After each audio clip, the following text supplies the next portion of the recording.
Bienvenue mesdames et messieurs, bonjour, bonsoir, ça dépend. Il est quelle heure chez vous? Masolona de Pité, je crois dans 6 jours seulement, dans 5 jours.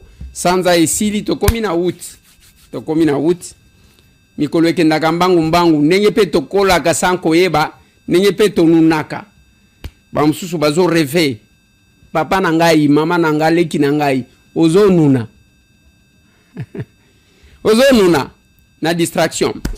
On va parler aujourd'hui, on va dégrainer quelques minutes Nabino pour que tout soit l'amboka. Chaque fois que j'apparais à la télé, batumisusu bayo kaka, bakomaka mal à l'aise. Pourquoi? Na plateau oyo. De na loba Nabino tozo somba stress. Tozo somba insomnie. Tozo somba kobanga awa. Aujourd'hui les gens parlent, oui c'est bien de parler. Posez la nana kanga veste. Voilà. Na kanga nanu veste comme ça, tout continuer. Lelo batu ba bimi ba komi koloba. Mais il y a eu un temps, et l'histoire retiendra, qu'il y a eu un villageois à Télémaki.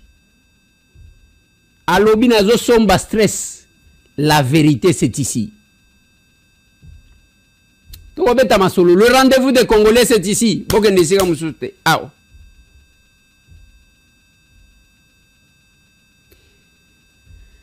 Bakangi Molière, Bamemiye Wapi, Ponanin, dans ce numéro. Chef d'état-major général, appétit désormais au général Obeli, na lignina kende kozwa soin, okende kobima libanda te biso na bino na nzungu moko.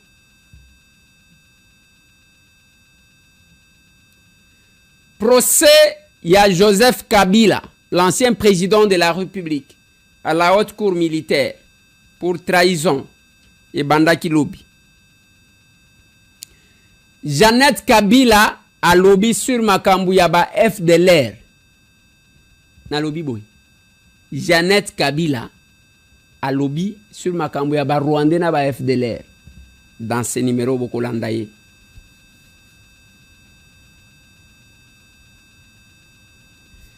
Likambo ya Bambororo, des conséquences et bandi ko se faire sentir. Rivière ou Bangi ezo kaukaka malembe nena kolobela bango. Les villageois de la République, élus de Kinshasa. Nalobi wana nakati.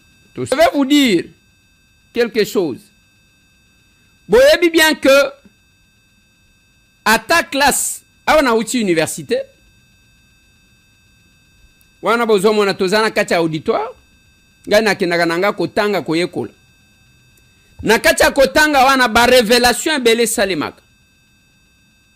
Biso tangu tozali ku exceller na makambu ya kofingana. Mais nous oublions qu'un jour, tango kokufa, okotika kaba vidéo ya mafinga, nde eloko kotike la Congolais yango.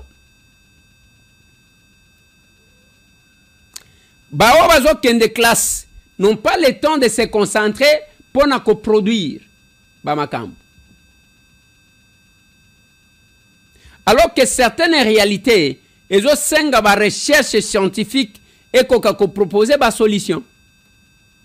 Na loba na bino ba minéré bozo mona o batu bazo kufela minéré. Mais faut koyeba ke ba o bazo exploiter mbongo ya ba aide humanitaire na makambu misusu bazo se retrouver koleka minéré parce que pendant la guerre les minéraux n'appartiennent pas aux citoyens. Le minerai appartient à ceux qui ont les armes. C'est pendant la paix donc comment on a que minerai quoi appartenir na peuple. Nambushima il n'y avait pas la guerre.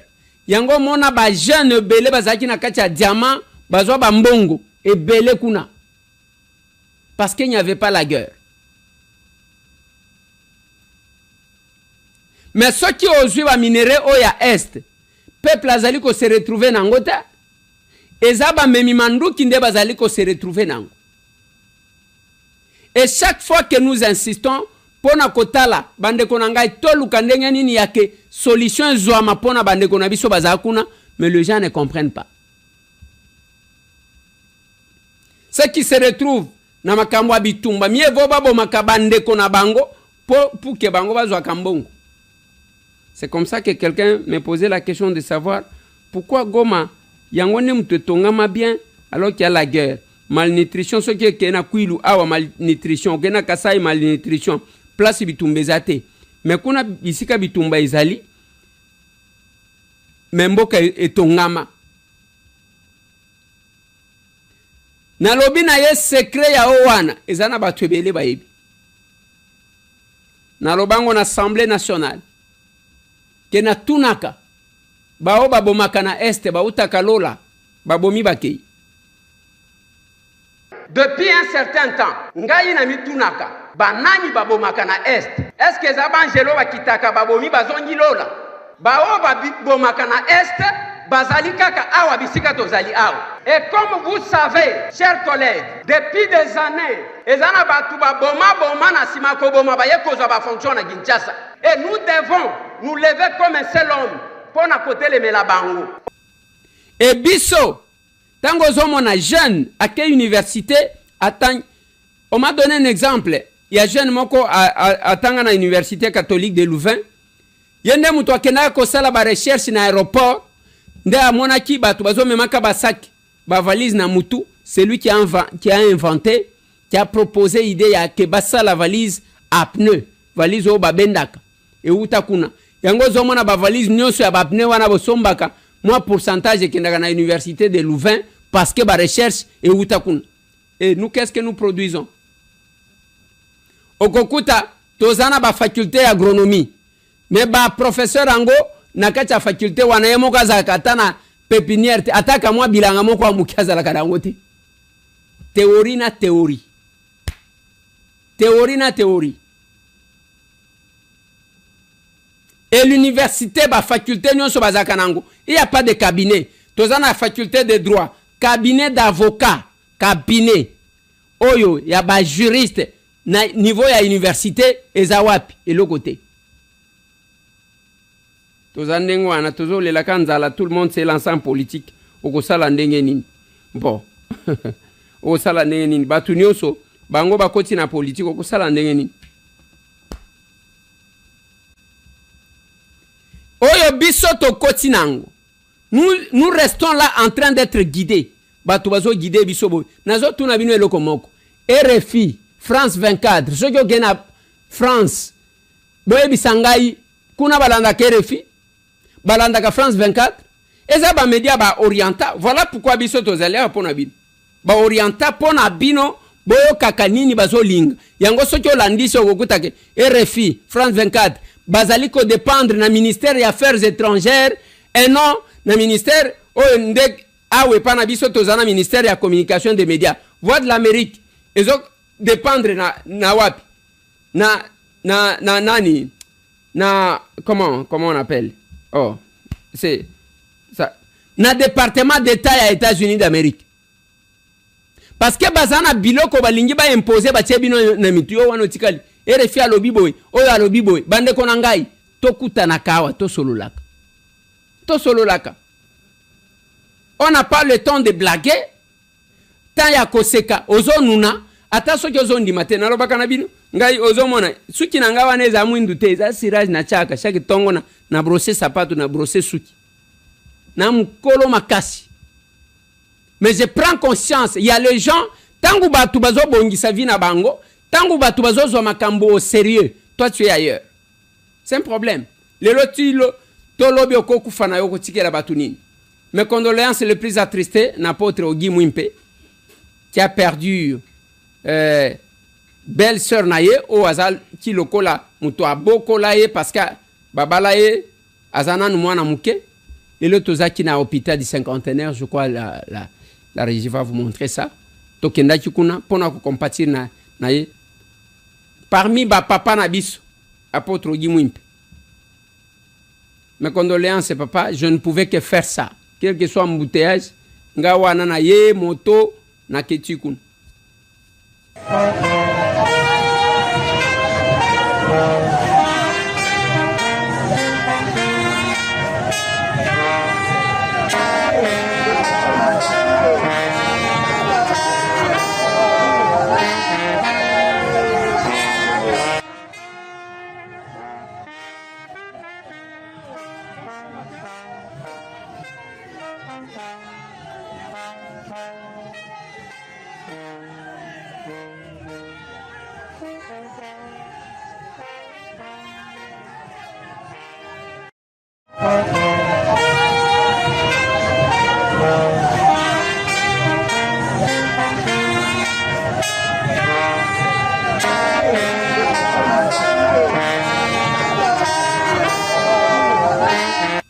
On doit retourner l'ascenseur à ceux qui croient en nous.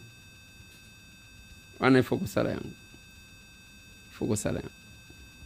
Bande Konangai, on a interdit le chef d'état-major général à Pekisi va officier qu'on voyager, qu'on bimamboka. Nalobela kama kambuya on ne veut pas construire les hôpitaux chez nous. Mais ma soleuse a ya ba millions. Baïbi million. Million wane ko tonga ba hôpitaux parce que nous avons des grands médecins. Bravo na ministre ya santé, le docteur Roger Kamba, que j'ai toujours qualifié de l'intelligence de l'UDPS. Baza e belete.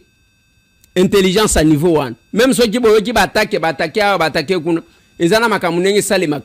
Baza et belete, il faut respecter ce monsieur-là. Vanda naye, discuter naye, au sentir qui est Roger Kamba. Comme machine à autodestruction, bachang en place, il y a qu'on se diaboliser. À force, il y a bien qu'on se diaboliser, les ordonnances ont été signées avant-hier. Combien de combattants? Natuniboui. Ba ordonnance, tango ba vandiwan. Combien de combattants de l'UDPS?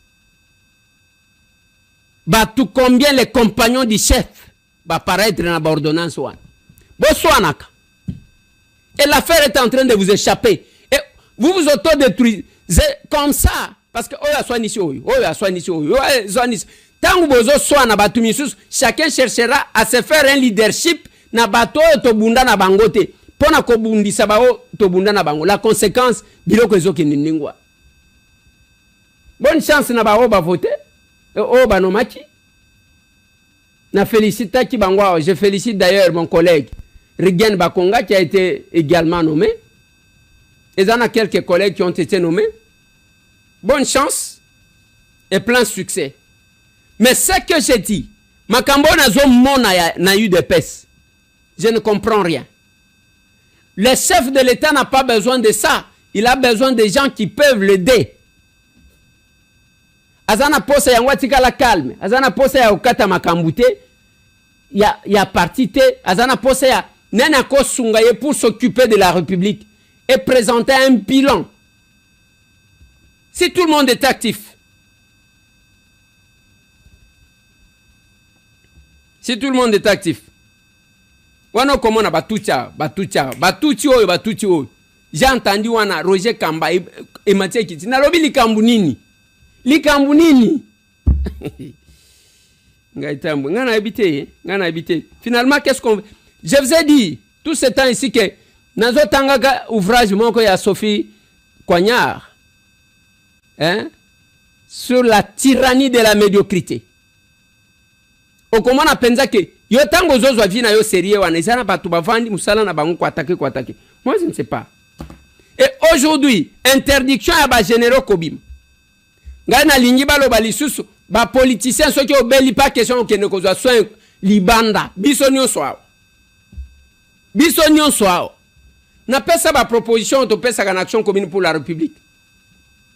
Il fallait ba pesa nenge tozawana parti politique nyoso bilanga. Parti politique nyoso bilanga. Ceux qui ozana bilanga tali ba retirer l'existence légale na yo. O comment biloko to kosala ba inspecteur et puis ko kata ba hectare bilanga te ya muki ya kosala blague. Oza parti politique, OK. Il faut présenter biso bilanga par exemple, il y a autant d'hectares. Na ba parti belé oyo, misusu kokufa.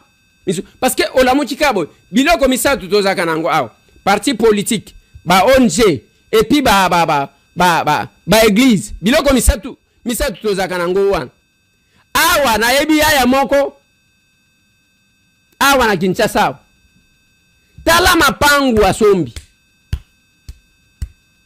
mapangu wana asombi yango na ndenge nini koteka misère ya batu aye akena Beni akena Butembo akangi amoni mwana santé ya biente akangi photo amoni mwana oyo akondi akangi photo azwi ba photo wana akenango akende nango na Hollande akende nango na Belgique akende na aluki bamboka oyo basistaka akende nango na ba Suède azo exposer azwi bana wana exposer tala pasi ndenge ezali tala pasi ndenge ezana Congo babandi ko pese biloko ba pese biloko asali ba ballon aya ateki yango wana limité après akamati asombi ba mapangu na ye nda kozwa tumwa biloko azwi soki ballon moko mibale akena yango na Beni akena yango na Goma akena yango na Butembo alati shibana mibale misato akangi bango ba photo azonja akeko présenter voilà batu bozana bango en face.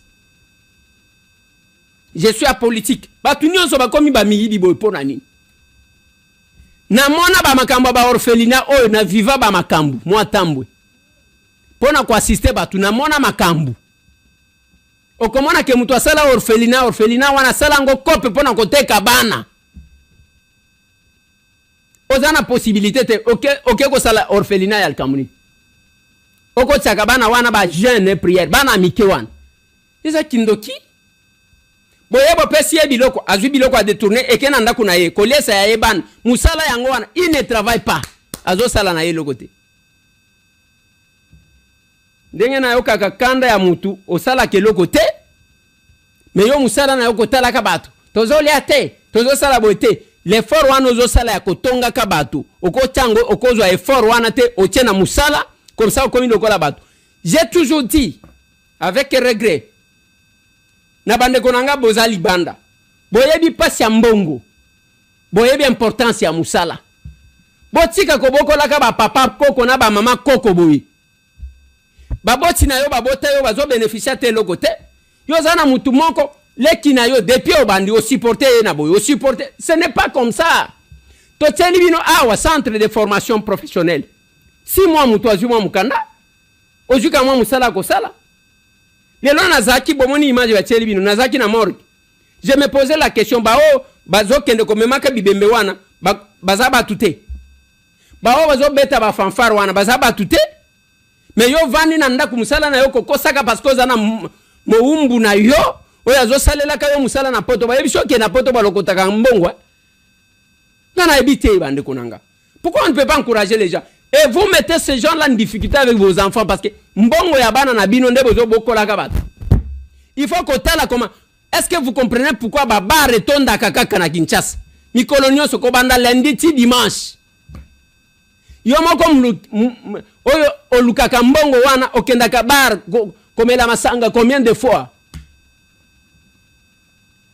yana éviter wana promettre na zo salelo de marche hein mikanda ezoya ainsi de suite. Non, nous sommes dans ce pays ba chinois oyo ba keba lukimbo comment toko banda ko produire ba gaz lacrymogène ba chinois ba sengi biso pilipili ba sengi biso piment ba bengi piment cayenne nde ba sala kanango gaz lacrymogène il faut to banda ko produire bango tozana mabele partout muto okende na bilanga te akokata na bilanga te azotala maboko na ye ya la muki alati allez azui peut-être loko moko ba tindela ye na poto azui sous-vêtements parce qu'ayebi que achète a matisi ango et komi dessus des vêtements akitisi pantalon ye wana komi lokola mwana poto alors que nano amona ta avion boité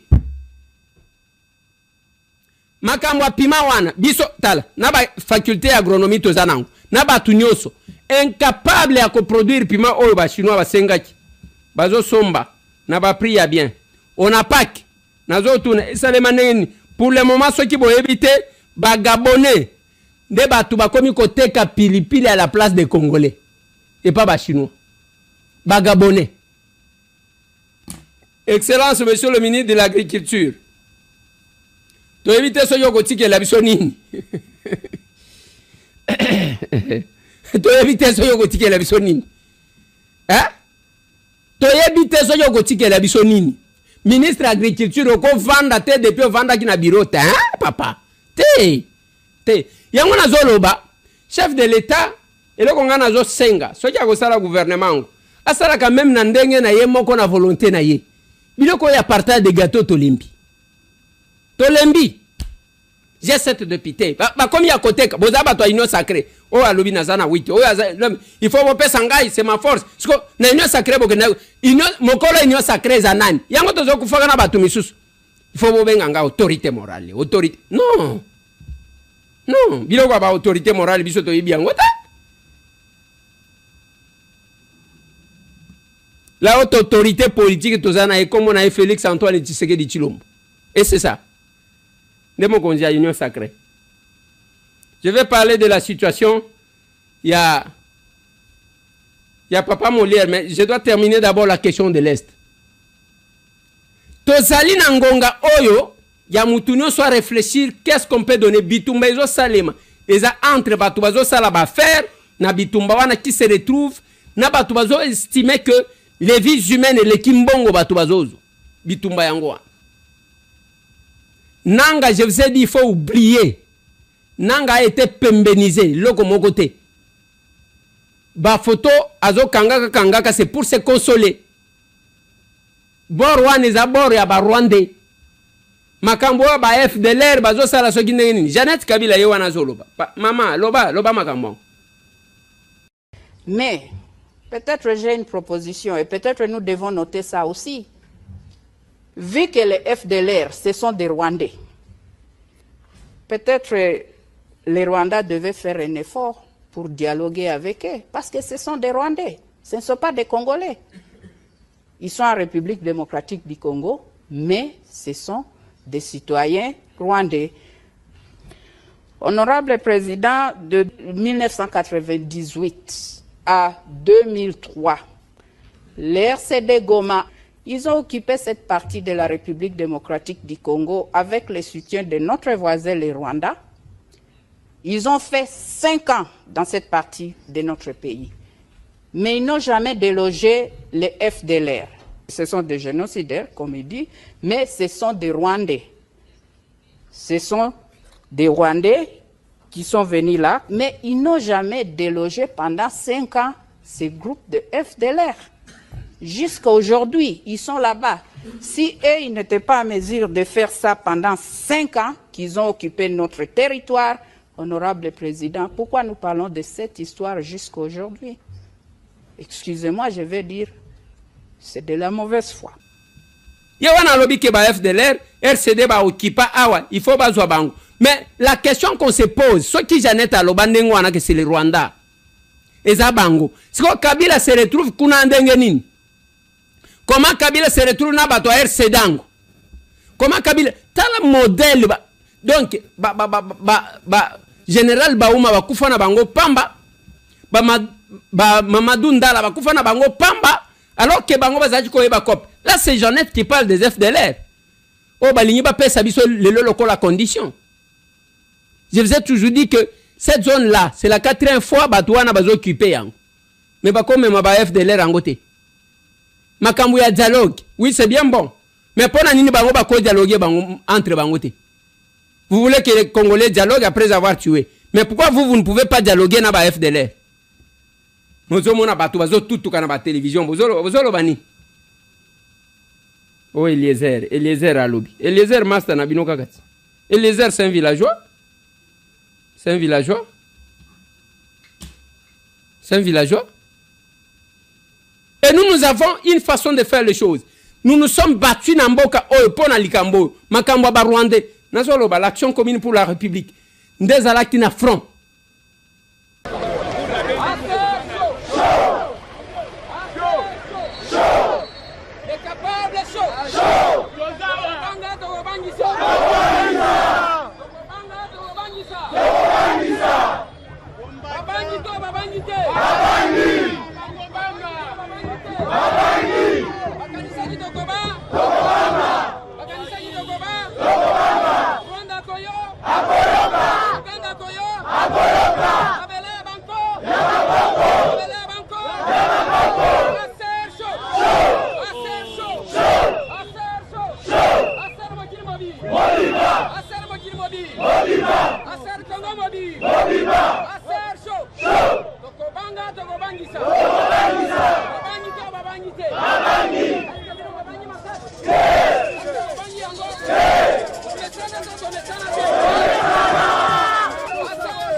koleka bato ebele biso tozalaki na distraction te lelo fédération ya funa basali marche ya kafu papa tielanga borwa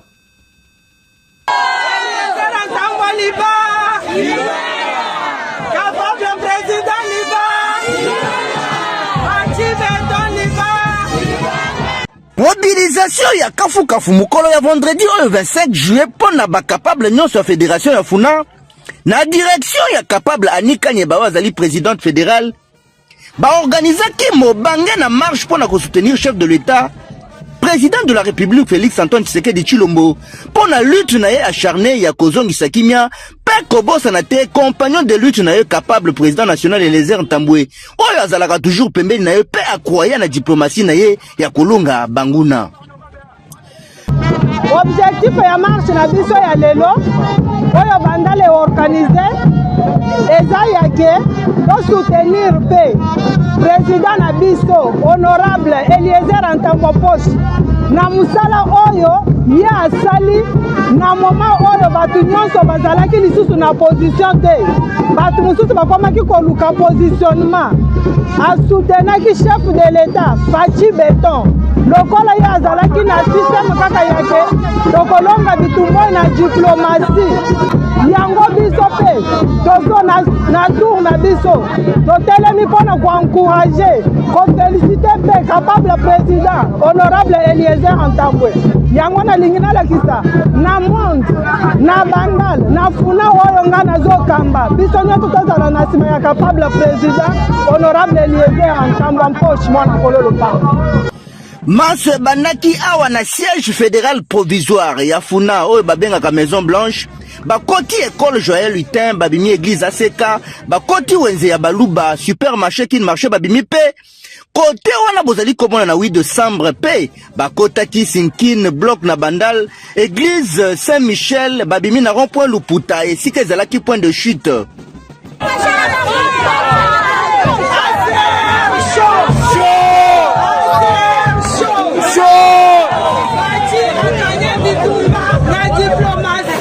Amen.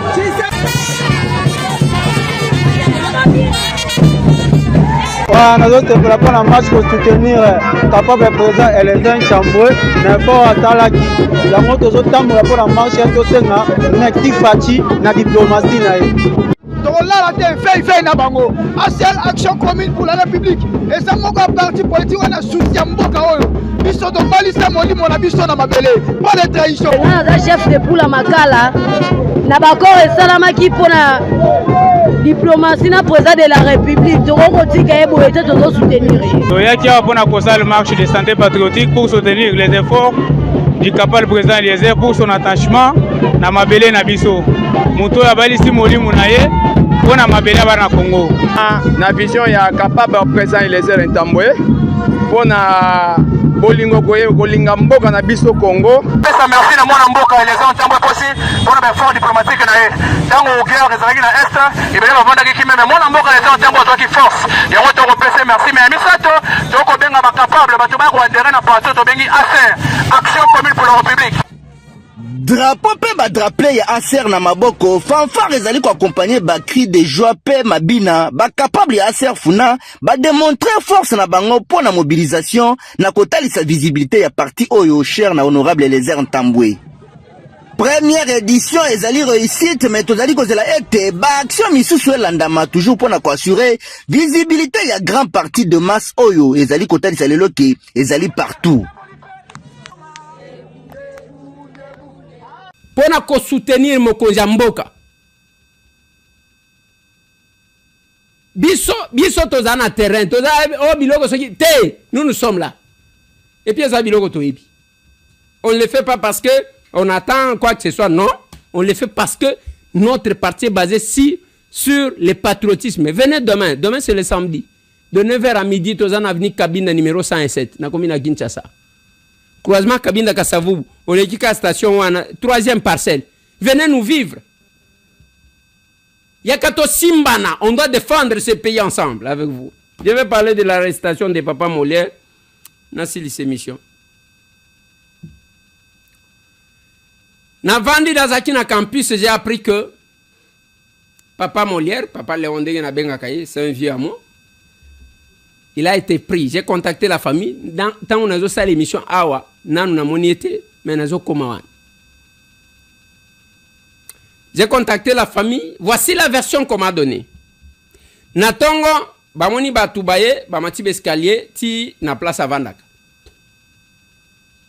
Cuisinier azaki wana, oto eko lukaye. Tango signalé azakuna.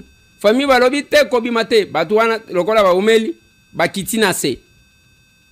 Famille balobi kobi mate, Papa Léon Molière alobi que na obata mapona ni.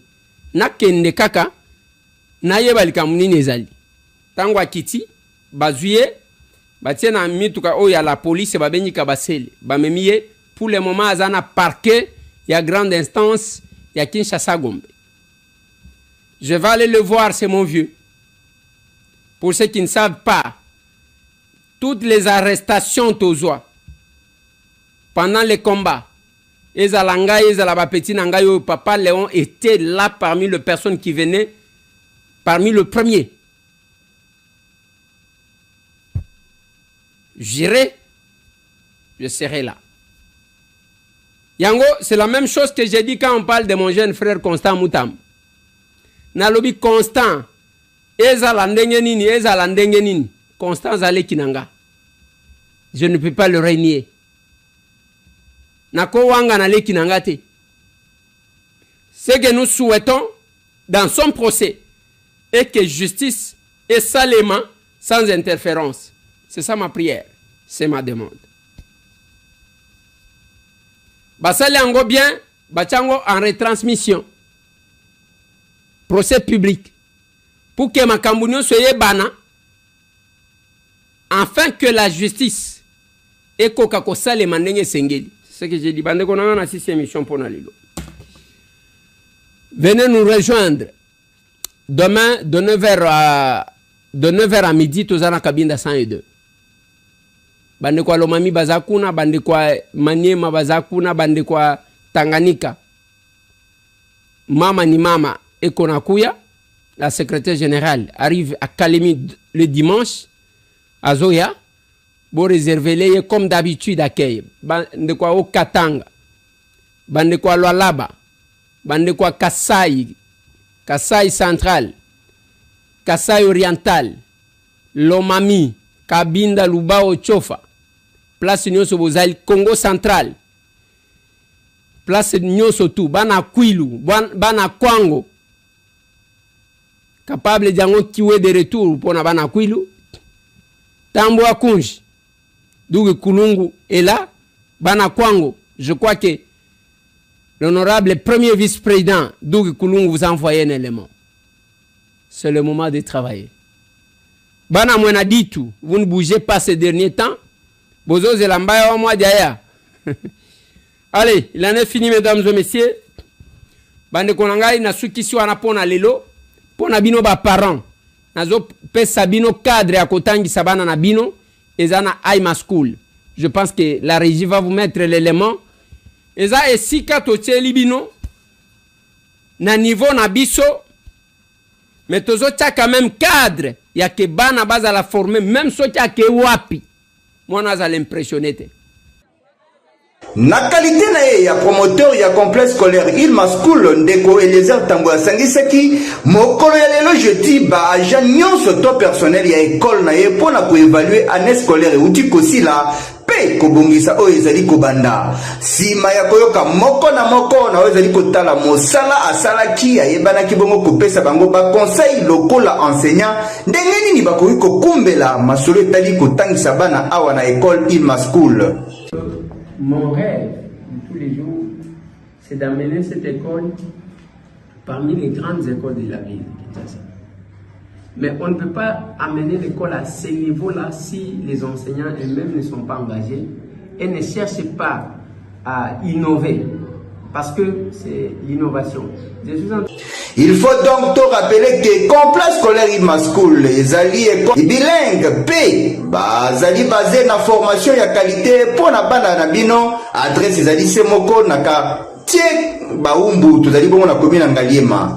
kuna na mbinza météo ba condition ya kotanga pona bana na bino ezali kitoko pe ezali correspondre na standard international boya na bana na bino po bazwa formation ya qualité po awa irataka te ma diplôme ezali kozwama ndenge kaka ndenge boyebi.